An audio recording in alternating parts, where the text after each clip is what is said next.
ایک پرانا سا گاؤں تھا جہاں ایک چھوٹی سی مسجد کے پیچھے ایک سایہ درخت کے نیچے ہر شام ایک بزرگ بیٹھا کرتے۔ ان کا چہرہ نورانی تھا، داڑھی سفید اور آنکھوں میں علم کی روشنی جھلکتی تھی۔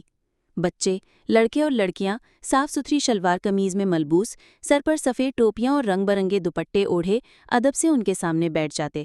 بزرگ نہ صرف قرآن کی تعلیم دیتے بلکہ بچوں کو اخلاق، محبت، سچائی اور ہمدردی کا سبق بھی دیتے۔ وہ کہانیاں سناتے جن سے بچے سبق حاصل کرتے۔ ایک دن انہوں نے بچوں سے پوچھا، سب سے بڑا علم کون سا ہے؟ ایک بچہ بولا، ریاضی۔ دوسرا بولا، انگریزی۔ تو بزرگ نے مسکرا کر کہا، سب سے بڑا علم وہ ہے جو تمہیں انسان بنائے، جو تمہارے دل کو نرم کرے اور دوسروں کی خدمت سکھائے۔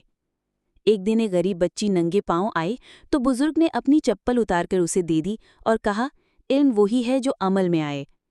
رفتہ رفتہ گاؤں کے تمام بچے نیک اور باادب بننے لگے۔ کچھ حافظ بنے، کچھ ڈاکٹر، کچھ استاد، لیکن سب نے دل میں اپنے استاد کی بات یاد رکھی۔ علم کا اصل مقصد انسانیت ہے۔ وہ محفل آج بھی جاری ہے، صرف چہرے بدلے ہیں، لیکن روشنی وہی ہے، علم کی، محبت کی اور ایمان کی۔